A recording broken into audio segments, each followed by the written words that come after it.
your state assemblyman here in East County. I'm the president of the Lakeside School Board. And for those of you who don't know me, I want to tell you a little bit about who I am. So I spent the first 5 years of my life, born and raised here in East County, but the first 5 years of my life I was spent in Mount Laguna. And then my parents decided to move here to Lakeside, to the city, so that I could go to school here. And then I went off to the University of San Diego, where I got 2 degrees, one in business administration, the other in political science. And then after that, I went to go work for 2 fantastic legislators, Joel Anderson and Brian Jones. And then after that, I also ran for school board here in Lakeside. And in between all of that, I was a grassroots activist, and that's where I started walking doors for the local Republican Party. I believe that it takes local action to get people elected across the spectrum, from school boards to everywhere else. And so one of the things that I like to share about this campaign is that I'm a person who believes in results over rhetoric. And I always like to say what I heard from a mentor early in my career.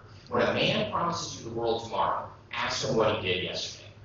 Now, I want you all to take a look at what I've helped accomplish at the Lakeside School District, and then use that as the tool by which I'm going to work when I get to Sacramento.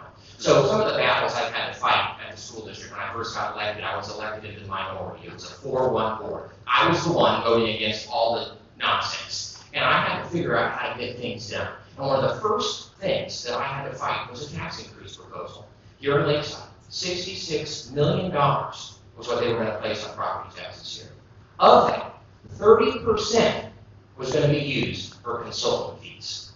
That's nonsense. That's ridiculous. So I built a coalition, we pushed back, and I defeated that tax initiative here in Lakeside. See, a lot of people will tell you, oh, we're going to defeat taxes, but they can't name one they defeated. I can tell you that I defeated one here, but guess what? In Sacramento, there's going to be 18 Republican assembly members. I'll be one of 18 out of 80. We don't even have a 1/3 block to block state tax hikes. So we have to start at the local level and recruit and support candidates like everybody here who opposes taxes so that we can oppose at the local level and stop the slide. We have so many issues here in cost of living. So that's a battle that I fought at the school district.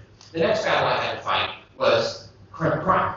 We have 6 serious sex predators placed near a school bus stop in our district, and many of you here were part of that coalition that we pushed back on, and we got those people out within 3 days. Mayor Wells was there. Many other people were there to fight that, and that's state law. Now, for our efforts, when we held a press conference in front of this house where those 6 serious sex offenders were living, we got cease and desist letters from the state saying we violated the rights of sex offenders. This is California. That's the state law. It's nonsense. It's ridiculous. And I'm tired of it. But we pushed back and we won on that battle. The other battle that I had to fight was COVID. You all remember schools were shut down. Here in Lakeside, our school was shut down. But guess what? We reopened early. We were the first district to reopen. And I built a coalition of 45 school board members from across this county. And we opened early and safely. And you know what? I had to talk to our teachers, I had to talk to our bus drivers, our class staff, our parents, and make it work. Because at the end of the day, if none of them agreed that we were going to open, we wouldn't be able to. But we built a coalition, and we did. See, now our kids are doing better. When you look at our academic data, our data has gone up since then because we went back early. We made the right choice, and other districts followed our lead. That's what leadership is. I'm tired of people who scream at podcasts every day at 5 p.m. and say that this is what they want to do, but there's no tangible results. I'm done with that. I want people to lead. I've taken a stand to lead. One of the next battles that we fought and that we won was my board is now a 5-0 Christian conservative board. I told you early on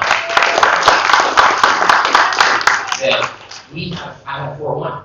Over the years, I flipped that board to that 5-0 board. That's the work you have to do. So guess what? The first action of this 5-0 Christian conservative board was to pass the Parents' Bill of Rights. So the parents have say in their kids' education. They have access to curriculum. They can oppose their kids being taught certain things. They can opt their kids out of the curriculum. All of these things are things parents need to know and they need to do if they so choose. And it's my job as a school board member to empower them. Now, as your state legislator, we're going to have a lot of issues that we have to address. And each one of them is more different than the other, right? And we have a huge border crisis in this district. The 75th district covers all of the backcountry of San Diego County, Hamul, Macomba. All of the issues with the border impact my constituents. But we also have other problems. We have fire insurance. You're getting canceled without notice. You can't afford it. That's because of bureaucrats in Sacramento who overregulate everything. It's ridiculous. The point is, we can fix that, but you have to build coalitions to do it. And you're going to hear me say a lot about that tonight because that's my track record. And I want you to measure me by what I've accomplished to see what I'm going to do when I get to Sacramento. Now, a couple other things that are really important to me that I think we need to look at in the state is, I said fire insurance, I've talked about crime, I've talked about how the border is a disaster, but I also think one thing we have really neglected in the state is our infrastructure here in East County. Our roads. We pay a huge gas tax, but have you seen a road get fixed lately? No. Because I have. So we need to advocate for resources to come to our district. Guess what we're doing here in East County? We're draining water from El Capitan Reservoir. It's an earthen dam because the state is deadbeat and the city is deadbeat and won't pay for a new dam. I'm sorry. We need those resources. We all paid a proposition for a water bond. Where'd that money go? I mean, this is nonsense. This stuff is ridiculous. You need a legislator that's going to go up and say, hey, let's fix these problems and improve our quality of life. That's my job. It's about delivering results for you. Because when I come back here after I'm elected, and you ask me, Andrew, what have you accomplished? And if all I tell you is, oh, you know what, there's so many Democrats that are just overpowered, there's nothing I can do, you're going to say, hey, you suck. There's nothing you can do. I mean, I have to be able to deliver results for you and have deliverables. Because if I don't do that, then I have not kept my commitment to you to deliver results. And it's easy to scream into a microphone and complain about all of our problems. But building coalition